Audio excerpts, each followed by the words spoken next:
Hola, empresaris i emprenedors! Tornem amb un nou programa d'Empresarial Girona Televisió. No us podeu perdre el programa d'avui, perquè ve carregat de noves entrevistes, reportatges, tertúlies, un nou consultori jurídic i la segona part de la secció del personatge de la setmana. Comencem, que tenim molta feina per endavant!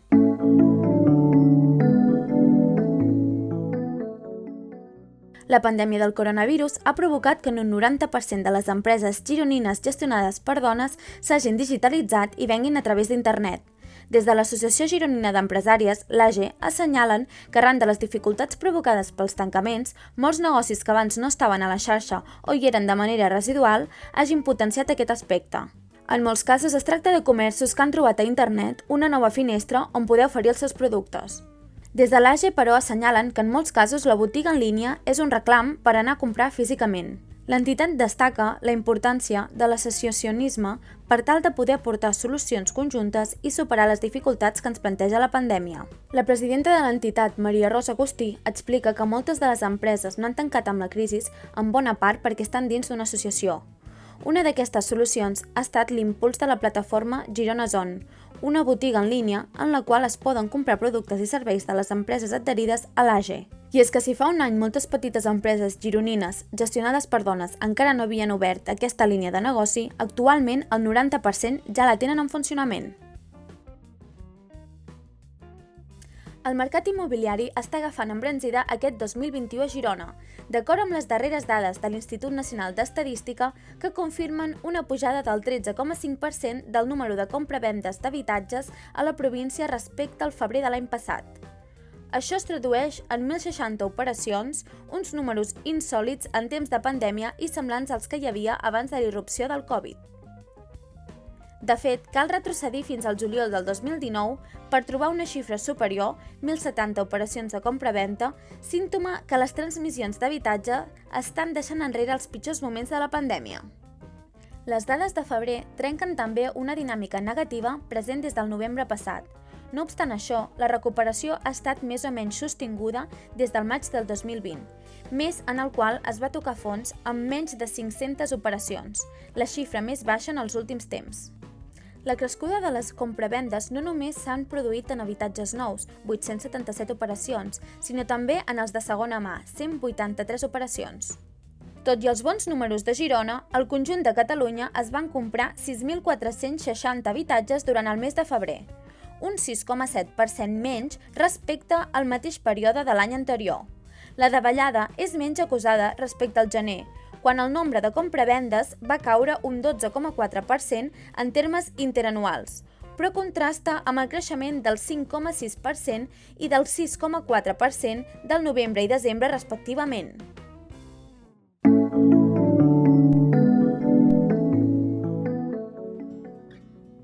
A l'entrevista d'avui coneixerem a l'empresa Girolex, un despatx especialitzat en assessorament d'empreses i particulars, així com en drets de família i successions.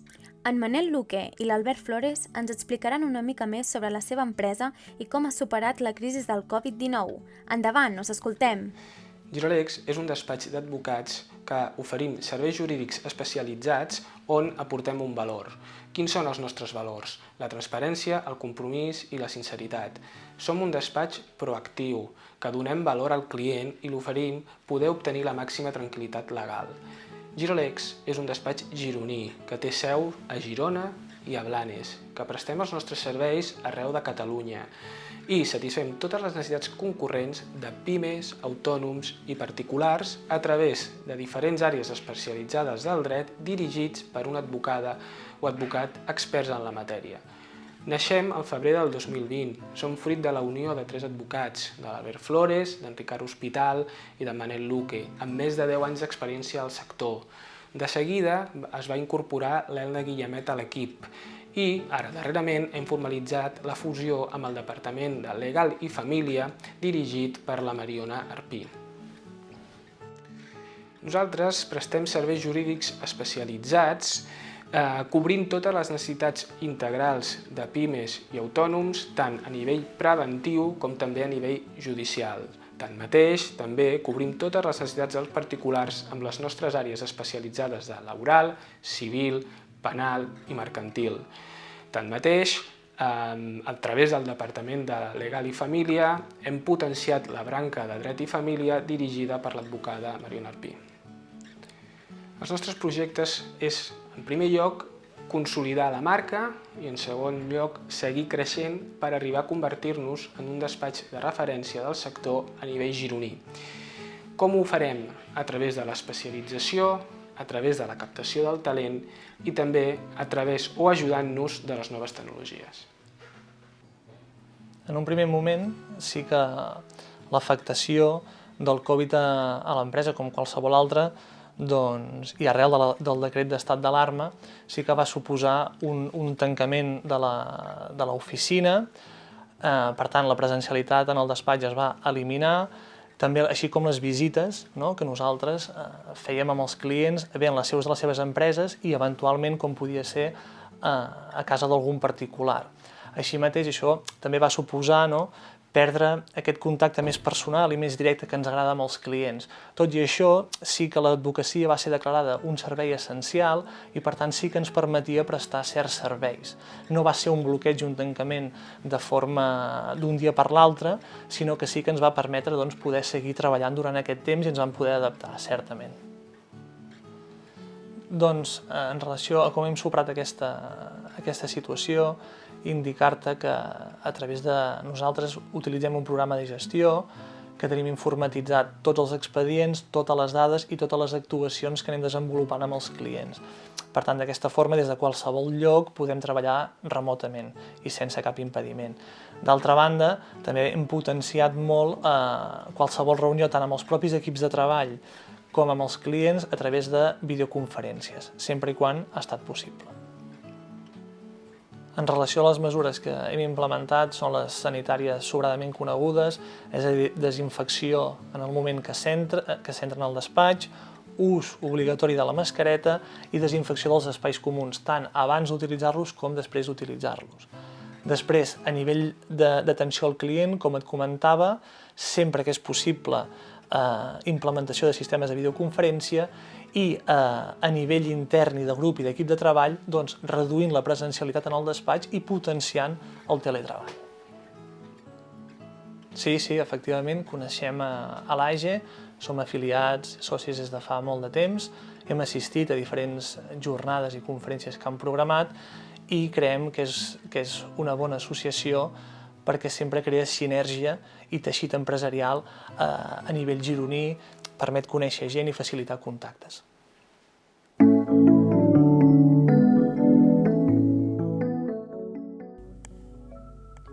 MGC Mútua patrocina aquest espai. En Josep vol millorar la productivitat de la seva empresa i motivar els seus empleats. Fa temps que li dona voltes a com podria fer-ho. Fins que un bon dia troba la resposta en les assegurances de salut de la Mútua General de Catalunya. A la Mútua li van explicar els avantatges fiscals per a la seva empresa. Les primes d'assegurances que pagui els treballadors i els seus familiars són despesa deduïble en l'impost de societats i no es considera retribució en espècie a la prima de l'assegurança, sempre que no superi els 500 euros any per cadascú. I per als seus treballadors, una assegurança de salut de qualitat amb quadre mèdic a tot Espanya, que inclou els centres sanitaris més prestigiosos i els professionals que hi treballen, a més de comptar amb les cobertures que altres companyies no ofereixen. A més, quan l'empresa es preocupa pel benestar general dels treballadors, ajuda a aconseguir que aquests se sentin valorats i motivats. I d'aquesta manera, augmenta la productivitat, disminueix l'absentisme i propicia la retenció del talent. A més, tant en Josep com els seus treballadors disposaran de sales per dur a terme reunions professionals, xerrades i conferències. En Josep no s'ho va pensar gaire i ara la seva empresa es diferencia de la competència, millorant també la seva imatge. I els treballadors gaudeixen d'una assegurança de qualitat amb serveis exclusius, més de 12.000 metges i centres sanitaris a Catalunya i una àmplia xarxa assistencial concertada a Espanya. Un món de possibilitats al seu abast. Mútua General de Catalunya.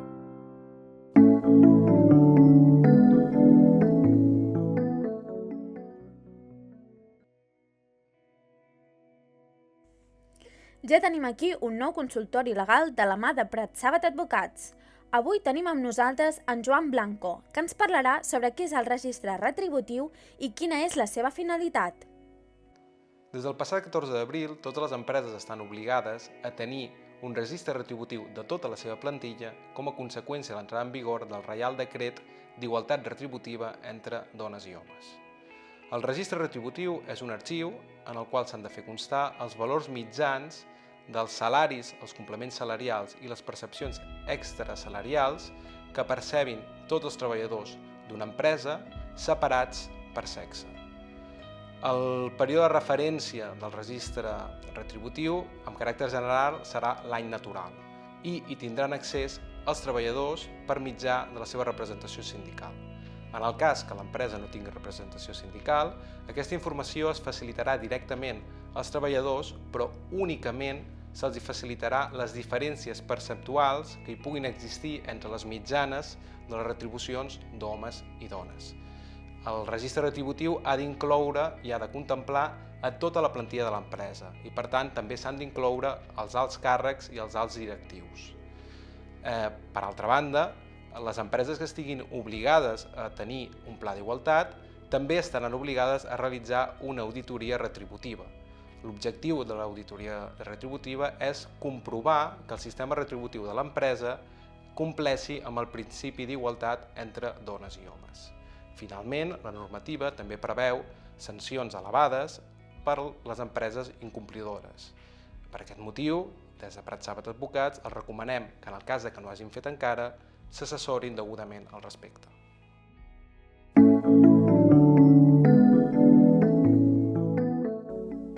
El restaurant Aurora patrocina aquest espai. I a la secció de tertúlies de BNI tenim entre nosaltres en Marc Pairà, gerent de l'empresa Volcano Group, i en Xavier Bosch, de l'empresa Impremta Columba. Endavant, nois, volem conèixer més sobre les vostres empreses. Doncs bé, Marc, Impremta Columba som una empresa que ens dediquem a fer un servei d'impressió 360 graus. Què vol dir? Que fem un servei d'impressió integral de tot el que són la part gràfica de qualsevol empresa, per qualsevol negoci, qualsevol esdeveniment. Quin tipus d'impressió fem? Doncs fem des del que és la papereria comercial, sobres, targetes, fulletons, talonaris, carpetes, calendaris, impressió publicitària, el que són flyers, catàlegs, revistes, dossiers, etc. Hem implementat també la part d'impressió de packaging, impressió de caixes d'e-commerce, bosses de paper. També hem implementat la impressió de vinils, ròtols, i també el tema d'Oreco, el que són mantells d'un sol ús, fundes el que són de coberts, posagots, etc. Molt bé, molt interessant. Doncs bé, Volcano Group, com t'he dit, és una agència de màrqueting i comunicació. Sobretot ens hem especialitzat en tot el que és el màrqueting online i nosaltres ajudem a les empreses a augmentar la seva visibilitat a través del posicionament SEO, xarxes socials, inbound marketing. Bé, llavors el que fem és intentar que aquella empresa pugui destacar per sobre dels altres a través del posicionament. Per tant, analitzem que tingui una bona pàgina web, que tingui una bona comunicació online i intentem a través d'eines com a Google My Business, posicionar-lo amb el seu dia a dia a través del producte, xarxes socials, una miqueta tot el que representaria la pròpia empresa. Bé, veig que som companys de BNI i explica'm una mica com vas conèixer de BNI, què t'ha portat i què t'ha portat a estar a BNI, no? Jo és molt curiós perquè BNI, el de BNI el vaig conèixer a través d'un company que ja col·laboraven junts, que té una impremta, i un dia em truca un dijous al vespre: Xavi, vols treballar més? I dic, hòstia, doncs sí. Diu, doncs presenta't a l'hotel demà a les 6 del matí. Dit i fet, em vaig presentar a les 6 del matí i vaig veure el funcionament del grup i vaig dir, és una bona cosa per intentar provar-ho. I realment la decisió va ser molt acertada. Sí, doncs jo més o menys com tu, ja soc membre de BNI des de fa més o menys uns 5 anys. Sí, igual, sí. I també perquè un company em va dir, ostres tu, que hi ha un grup d'empresaris que es reuneixen i m'hi van convidar i sí, igual que tu, vaig anar allà. Sí que en un primer moment era curiós, no?, el fet de quedar a les 6 del matí en un hotel, etc. Però bueno, vaig conèixer gent molt interessant, que a dia d'avui són clients, i a mi BNI m'ha portat realment un augment de la facturació perquè et guanyes la confiança dels companys i el dia a dia fa que et vagin referenciant i et vagin entrant clients nous. Jo a mi, per exemple, el BNI m'ha, a nivell d'aportació, evidentment, donar visibilitat a la meva empresa, a nivell de comarca i de zona, que és molt important, a part de tindre una xarxa de contactes més àmplia, però una de les coses que m'ha generat més satisfacció, per dir alguna cosa, és poder ajudar els altres, que és molt gratificant. I és una cosa que a nivell de treballar en grup i crear sinergies, la cosa va funcionant i crec que és una bona decisió. Sí, el bo que té és que pots fer xarxa, no? Que tu passes una referència, aquesta referència una altra, i una altra, i una altra... I avui en dia el negoci és això, vull dir, ajudar-te un als altres és la millor manera de fer negoci. Crear xarxa.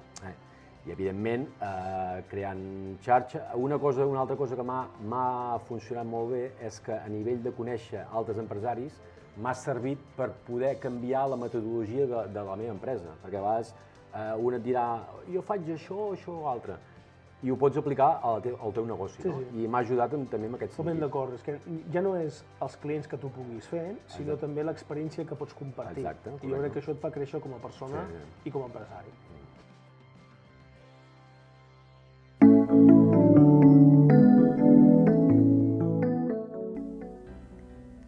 I a la secció Espais Empresarials, avui visitarem el Centre Eix de Negoci de Santa Coloma de Farners, un centre que compta amb diferents espais individuals i de coworking amb l'objectiu d'oferir un valor afegit a diferents usuaris, emprenedors i empreses. En Martí Joanola, director del centre, ens ho explica.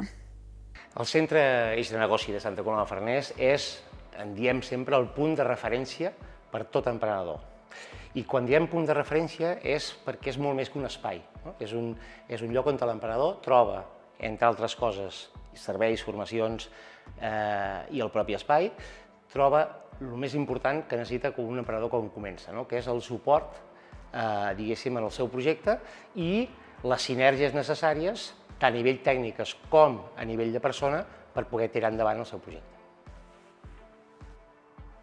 Els serveis que oferim aquí al centre bàsicament estan basats en tres àrees, tres camps. Un és el propi espai, en aquest cas nosaltres oferim uns despatxos on, diguéssim, la principal avantatge d'aquests despatxos és que són despatxos oberts, despatxos en els quals, diguéssim, qualsevol emprenedor pot estar veient a un altre emprenedor que hi ha un altre despatx. Per tant, la particularitat d'aquests espais és que són despatxos amb una filosofia oberta totalment per crear aquestes sinergies que creiem que són necessàries.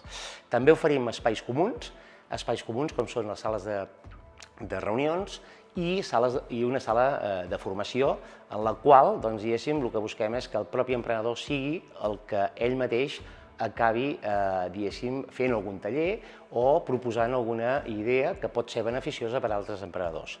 Al marge d'això, des de direcció i des de secretaria estem donant un servei de suport a l'emprenedor. A nivell de direcció estem donant uns serveis d'assessorament, assessorament econòmic, assessorament tècnic, assessorament legal, però sobretot un assessorament a nivell de creixement de negoci, basats molts en estratègies de màrqueting i altres tipus de necessitats que qualsevol projecte que comença té.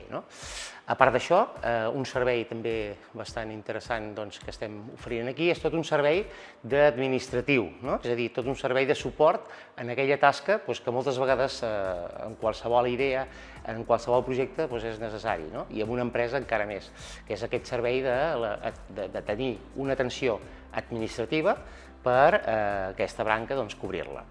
Entre altres àmbits, també com a serveis que oferim aquí al centre, donem també la possibilitat d'un servei d'allotjament a nivell fiscal per a aquelles empreses que no estiguin encara, que no estiguin treballant aquí, puguin tenir una seu fiscal aquí en el centre.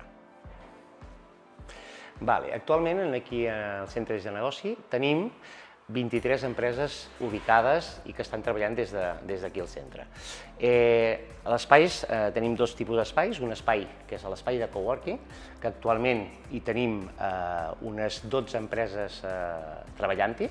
L'espai de coworking es diferencia del que és els espais despatxos perquè l'espai de coworking és un espai obert en el qual l'emprenedor el que fa és llogar, entre cometes, un espai dintre d'una taula llarga que nosaltres en diem el coworking. Què fomenta el coworking? Sinergies, no? I per tant, aquí tenim un col·lectiu d'empreses, molt de serveis, molts consultors, arquitectes, consultors de coaching, consultors turístics, gent dedicada al món del que és el disseny gràfic i aquest professional, podríem dir, més liberal, aquest professional és el que està, diguéssim, ubicant aquest primer lloc, que seria aquest espai de coworking. Aquí també val a dir que estem impulsant moltíssim l'empresa jove, i per tant el perfil d'empresa que ens està, diguéssim, emplenant aquest tipus d'espais de treball són empreses joves.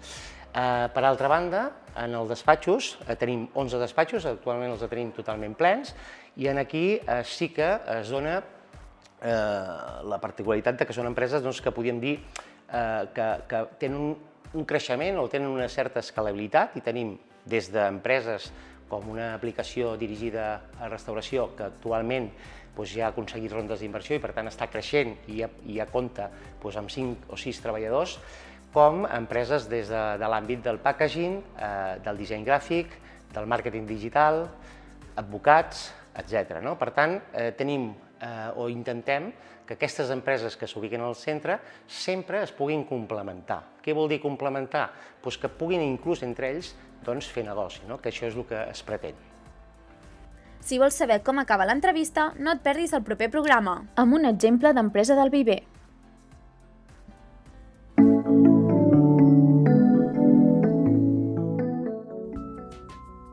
I per acabar aquest programa, seguim amb l'entrevista d'en Joan Roca, cuiner i propietari del restaurant El Celler de Can Roca i considerat un dels millors xefs del món. Essent un referent a nivell mundial, per què seguiu apostant per la ciutat de Girona quan podríeu obrir un restaurant a qualsevol part del món? Crec que en el futur, inclús més que ara, serà molt important l'autenticitat, és a dir, mantenir les arrels i ser diferent. Jo crec que l'important no és ser el millor del món, sinó ser diferent en un món tan globalitzat i a vegades tan semblant. Per tant, nosaltres el que volem és seguir a Girona, seguir sent de Girona, seguir defensant els productes que tenim a l'entorn, la nostra gastronomia, apostar per la ciutat de Girona en la que hi creiem i de la que n'estem enamorats i, per tant, volem seguir treballant aquí i desenvolupant la nostra feina aquí, en una ciutat que sempre ens ha acollit molt bé, que en moments de pandèmia, precisament, quan no pot venir la gent de fora, ve la gent de Girona i omple el nostre restaurant, cosa que un restaurant d'aquests nivells no sol passar, aquest arrelament amb la gent de l'entorn, i per tant estem molt agraïts a la ciutat. I sobretot també perquè és un lloc en el que hem nascut, hem crescut, hem fet realitat el nostre somni i hem aconseguit fer de Girona un lloc magnètic dels gourmets de tot el món. I això té molt mèrit, i per tant això és el més difícil. I un cop aconseguit això, on hem d'anar, que estiguem millor que aquí. Un referent empresarial per a tu i per què? Des de Metalquímia, Comexi, el grup Canyigaral, Ipra, grans empreses que generen molta riquesa en aquest territori i que cal que segueixin fent-ho. I per tant són referents, no per mi, sinó per tot el món empresarial. Però si n'haig de destacar un, diria la Fageda, un referent empresarial que ha aconseguit fer de la responsabilitat social un motor per una empresa que és del sector alimentari i que estan fent molt bé les coses i, a més, estan ajudant d'una manera molt important a la societat. Quina ha estat la vostra millor meta empresarial? La millor meta empresarial?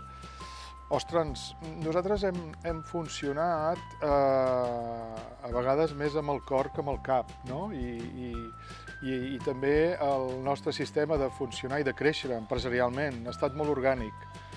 Hem pres les decisions més pensant en les il·lusions, que després acaben sent també sostenibles empresarialment i rentables econòmicament. Però som una mica típics en aquest sentit perquè no ho hem fet amb un ànim de créixer, sinó amb un ànim de desenvolupar-nos. I per tant el nostre creixement té a veure amb les il·lusions de la gent, del nostre equip, de la nostra família, de tota la gent que ens envolta, que ha anat impulsant projectes que finalment han estat també èxit, no? perquè s'han fet inicialment amb el cor, però després també hi hem posat el cap. No? Per tant, el creixement que hem anat tinguent, podríem dir que ara s'estudia en escoles de negoci, sense que fos per nosaltres un objectiu inicialment, però que finalment crec que poden ser també una manera d'inspirar a gent jove a l'hora d'emprendre. Com us ha afectat el Covid en cadascun dels locals i restaurants que teniu oberts? Ens ha afectat el Covid com a tothom, i el nostre sector especialment és un sector que ha patit molt, no? Les conseqüències d'aquesta pandèmia. En el nostre cas en particular, la possibilitat que vàrem tenir ja abans de la pandèmia de diversificar els nostres negocis ha fet que puguem seguir funcionant d'una manera o d'una altra, en un segment o en un altre. Tenim geladeries, tenim una fàbrica de xocolata, tenim una xocolateria, tenim restaurants, tenim un restaurant de banquets que l'hem reconvertit en un espai de restaurant obert, aprofitant els jardins, les terrasses i una gran àgora oberta. Per tant, hem aprofitat la nostra estructura per adaptar-nos a aquests temps tan convulsos i tan difícils. Però la possibilitat de tenir i d'estar en diferents segments ens ha permès treballar en moments que els restaurants estaven tancats a la fàbrica de xocolata, fent bombons, o produint gelats per quan arribi la temporada. És a dir, que sempre hem pogut donar feina a la nostra gent, no haver de despedir ningú per aquesta qüestió i encarar el futur amb l'optimisme contingut, però també necessari per poder tirar endavant en un sector que, com deia, i nosaltres no som una excepció, hem estat perjudicats i per tant necessitarem remar molt per recuperar-nos, però no tinc cap dubte que ho farem. Quins projectes de futur teniu? Projectes de futur, bé, estem treballant amb diferents projectes. La veritat és que hi ha coses que ens volten pel cap, però que encara no tenim del tot definides. El primer projecte, el que posarem en marxa el més aviat possible, és precisament el restaurant normal, el restaurant al Barri Vell, i també un bar cacau que estarà just al costat de Casa Cacau, que d'alguna manera complementarà l'oferta que hi ha amb Casa Cacau. Serà un lloc amb una terrassa just a la plaça Catalunya, que això també es posa en marxa ara i que aviat obrirà, i un establiment molt similar al Liceu, a Barcelona, allà on ja hi ha un rocambolesc, doncs en una part d'aquell espai del Liceu hi tindrem també un bar cacau, un espai on es podrà degustar tot allò que fabriquem a la fàbrica de xocolata i que tindrà una oferta de pastisseria a partir de la xocolata. Quina importància li doneu a les xarxes socials dels vostres negocis?